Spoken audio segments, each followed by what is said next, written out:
नमस्कार, आप देख रहे हैं न्यूज फॉर नेशन और मैं हूं प्रियदर्शन। ओवैसी वह नाम जो देश में मुस्लिमों के वोटों को साधने के लिए इन दिनों बड़े स्तर पर जाने जाते हैं, वही असदुद्दीन ओवैसी अब बिहार के दौरे पे आ रहे हैं। 18 और 19 मार्च को ओवैसी बिहार के दौरे पर होंगे और उनका यह दौरा बिहार के सीमांचल के इलाकों में होगा, जहां वे पूर्णिया, कटिहार, किशनगंज, अररिया, फारबिसगंज जैसे इलाकों में जाएंगे और अपनी पार्टी की जड़ों को मजबूत करने के लिए आगे बढ़ेंगे।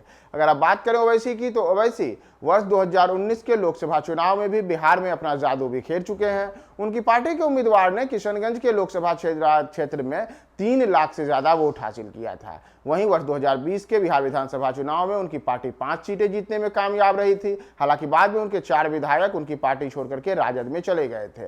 तो अब एक बार फिर से ओवैसी बिहार में वही करिश्मा करना चाहते हैं। तो बिहार में ओवैसी के आने से सबसे बड़ा नुकसान किसे होगा, यह बेहद महत्वपूर्ण है। अगर आप ओवैसी की बात कीजिएगा तो ओवैसी की जो AIMIM पार्टी है, वह मूल रूप से मुस्लिमों के जो हित हैं, मुस्लिमों के लिए जो आवाज उठाने वाली पार्टी के रूप में देखी जाती है।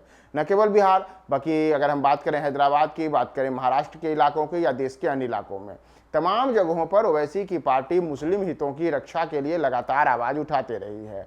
और देश के तमाम जो अन्य दल हैं, चाहे वे कांग्रेस हो या कई अन्य क्षेत्रीय पार्टियां हों, उनको हमेशा कहते रही है कि वह अल्पसंख्यकों के लिए तुष्टीकरण की राजनीति करती है और उनका वोट तो ले लेती है, लेकिन उनके हितों की रक्षा करने में नाकामयाब रहती है। ओवैसी का यही फार्मूला वर्ष 2019 के चुनाव में भी सही साबित हुआ था कि उन्हें किशनगंज में उनके उम्मीदवार को बड़े स्तर पर वोट मिला। फिर वर्ष 2020 के चुनाव में 5 सीटें जीतने में कामयाबी मिली। तो ऐसे में उन इलाकों में जैसे जैसे ओवैसी की पार्टी मजबूत हुई, तो सबसे बड़ा नुकसान किसे हुआ, यह बेहद महत्वपूर्ण है। दरअसल ओवैसी की पार्टी ने जब वर्ष 2020 के विधानसभा चुनाव में 5 सीटें हासिल की, तो इससे बड़ा नुकसान हुआ था राष्ट्रीय जनता दल और जनता दल यूनाइटेड को। राजद और जदयू, इन दोनों पार्टियों को शुरू से ही एक ऐसी पार्टी के रूप में माना जाता है जो अल्पसंख्यकों के बीच में स्वीकार्य पार्टी के रूप में देखे जाते हैं। साथ ही साथ कांग्रेस के लिए भी यही स्थिति बनी। यहां तक कि लालू यादव की पार्टी जो राजद है, उसका तो MY समीकरण रहा है, यानी कि मुस्लिम यादव समीकरण। और MY समीकरण के लिए जाने जाने वाले लालू यादव को ओवैसी के बिहार में मजबूत होने से बड़ा झटका लगा था। उनकी पार्टी के कई उम्मीदवारों को सीमांचल के इलाकों में हार केवल इस कारण से हुई कि या तो ओवैसी की पार्टी के उम्मीदवार चुनाव जीत गए या कि फिर इनके वोट को काटने में सफल रहे।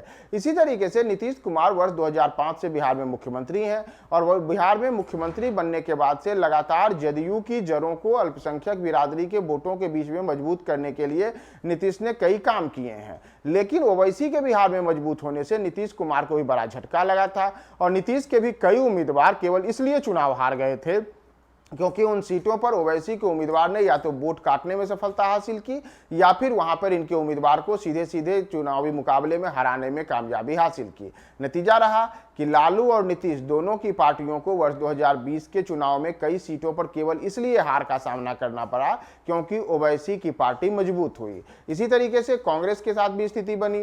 कांग्रेस भी जिन कुछ सीटों पर अपने वोट बैंक को मुस्लिमों के साथ में जोड़ करके देखना चाहती थी, वहां पर ओवैसी की पार्टी के मजबूत होने से कांग्रेस की भी स्थिति के बेहद खराब हुई।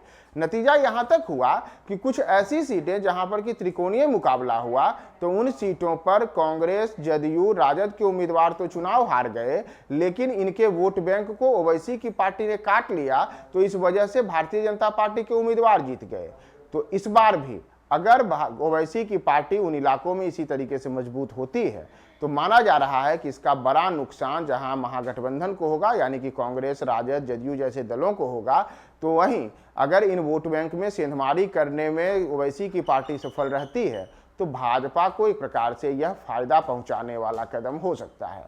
देखना होगा कि ओवैसी अब जो बिहार के दौरे पे आ रहे हैं, सीमांचल में आकर के सीमांचल के लोगों के हक और अधिकार की आवाज़ वो उठाने वाले हैं। वह बिहार की जो मौजूदा सत्तासीन नीतीश सरकार है, उससे सवाल करने वाले हैं कि आखिर आपने वर्ष 2005 से लेकर के अब तक में बिहार के मुस्लिम बिरादरी के लोगों के लिए हितों की रक्षा करने में किस प्रकार से अपनी भूमिका अदा नहीं की है। उन सब को लेकर के वो सवाल जवाब करेंगे। तो इसका क्या असर आगे आने वाले चुनाव में पड़ेगा, और क्या एक बार फिर से नीतीश और लालू को बिहार में अगर सीमांचल के इलाकों में झटका लगता है, तो इसका बड़ा कारण ओवैसी बन सकते हैं, यह देखना बेहद महत्वपूर्ण होगा और भारतीय जनता पार्टी इन तमाम चीज़ों के बीच में अपने लिए कैसे रास्ते को तलाश रही है यह भी बेहद महत्वपूर्ण होगा। तो ओवैसी का दौरा अब बिहार में लालू और नीतीश के लिए तो खतरे की घंटी जरूर है।